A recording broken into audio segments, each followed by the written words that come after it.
Posso te fazer uma crítica construtiva? Posso te dar um feedback? Muitas vezes eu já ouvi esse tipo de abordagem e confesso que não fiquei muito confortável. A gente sabe que vai ser criticado de alguma forma. Pois é, eu gravei esse vídeo para a gente entender a ligação entre escuta de alto nível e feedback. Por quê? Porque o feedback, ele, por incrível que pareça, ele mais atrapalha do que ajuda. Pois é, eu estava lendo um artigo, Harvard Business School, 17 de maio de 2018. Vou colocar o nome dos cientistas que conduziram um estudo aqui na tela, porque o nome é impronunciável.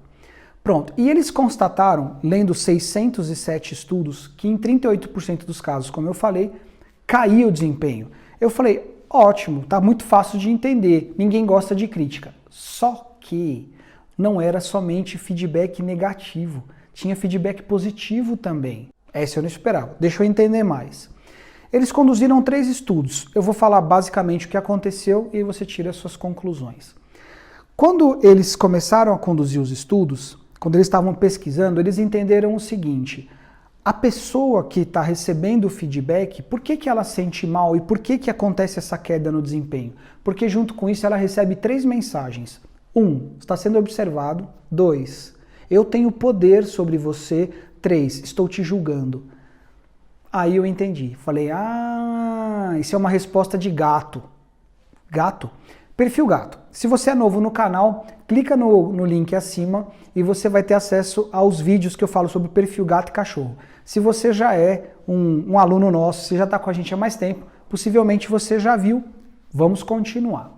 Então eles perceberam que as pessoas não gostam do quê? De sentir-se julgadas e principalmente de saber que você tem poder sobre elas. Quais foram os estudos, portanto? Primeiro eles colocaram universitários, né, frente a frente, eram 112, parte deles ia falar e a outra parte ia ouvir. Aleatoriamente, os cientistas mandaram mensagens de texto para alguns desses alunos que iam ouvir. E no final, eles instruíram o pessoal a responder a mensagem. Então o cidadão puxava o telefone do bolso e respondia no meio da conversa. O que eles constataram no final? Havia um assunto em pauta, né, que era voluntariado na universidade e renda universal, renda básica universal. E aí o que aconteceu? As pessoas que falaram com os bons ouvintes, que não ficaram pegando o telefone, elas perceberam que entenderam suas próprias opiniões com mais clareza, elas tiveram mais complexidade e aprofundamento no assunto, ficaram menos ansiosas de falar sobre isso e sentiram mais vontade de compartilhar o que descobriram sobre suas opiniões com outras pessoas. E mais, sem nenhuma intenção de persuadir ninguém a assumir a mesma posição. Claro que a comparação foi feita entre o pessoal que falou com bons ouvintes e aqueles que falaram com ouvintes que puxaram o telefone. Esses que falaram com ouvintes não tão bons, eles perceberam o seguinte: essas pessoas tinham opiniões mais desequilibradas, mais com viés, sabe? Aquela opinião assim, parcial. Então, esse grupo que conversou com ouvintes não tão bons tinha opinião mais parcial, menos complexa, tinham mais ansiedade e mais um detalhe, eles queriam persuadir os outros da própria opinião, próprio de insegurança, né? Acharam um estudo interessante e resolveram fazer mais um estudo. Não eram mais só universitários. Então agora eles fizeram 3 grupos de ouvintes. Eram 114 alunos, mas para falar com 3 grupos de ouvintes. 1, formado por líderes experientes e coaches treinados. 2, alunos de administração de empresa. 3, alunos de artes cênicas que estavam instruídos a fingir completo desinteresse. O que aconteceu?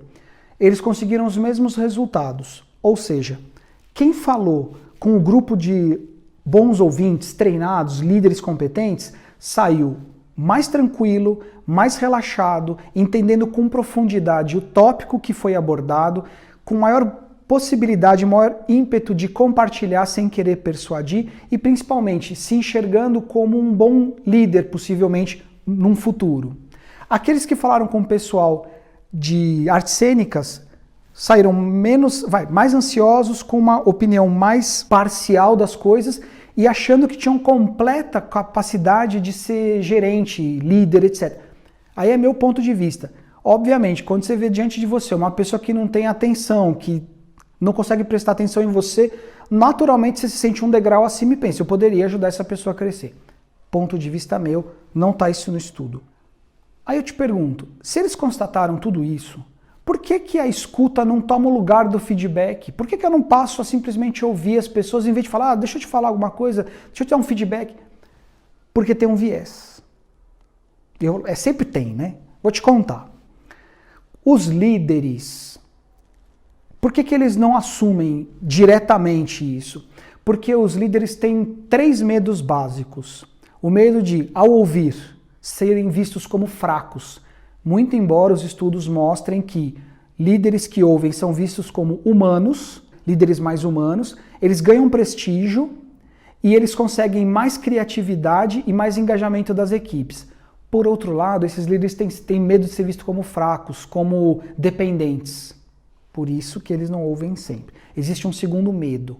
Para ouvir, você tem que ter tempo e energia. É disposição para ouvir. Não é para ouvir mais ou menos. Você vai ter que parar e prestar atenção, largar lá os eletrônicos de lado e fazer o trabalho. E às vezes esses líderes estão sob pressão. Quem não está, né? Então eles não fazem essa escuta adequada porque também não conseguem. E tem um terceiro medo. E esse medo é assumir a posição do outro, entrar tão profundamente e sem julgamentos no ponto de vista do outro e contaminar o seu e deixar de produzir como o líder que pensa ser. Pronto. Essas são as razões que impedem os líderes normalmente de ouvir as pessoas. E agora? E agora o que eu tenho para dizer é o seguinte. Uma dica é, para deixar os seus colaboradores mais relaxados, ouça melhor.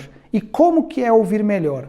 100% de atenção, você tem que deixar os eletrônicos de lado, sem julgamentos, sem interrupção e sem pular, tomar decisões precipitadas. Então, basicamente, separar tudo, limpar a mente, acalmar, ouvir a pessoa sem interromper e sem julgar. Depois, possivelmente, as próprias pessoas terão chegado mais profundamente nas conclusões que você quer que ela chegue, e aí no final, com ela já mais tranquila, menos ansiosa e mais ciente dos pontos fortes e fracos dela própria, você faz a sugestão. Gostou? Se isso foi útil para você como foi para mim, se inscreve no canal, compartilha esse vídeo com pessoas que estão vivendo isso, são líderes também. Clica no sininho e acompanha nossos vídeos, se é que você gosta de comunicação, PNL, vendas e negociação, tá bom? Obrigado, até já, tchau.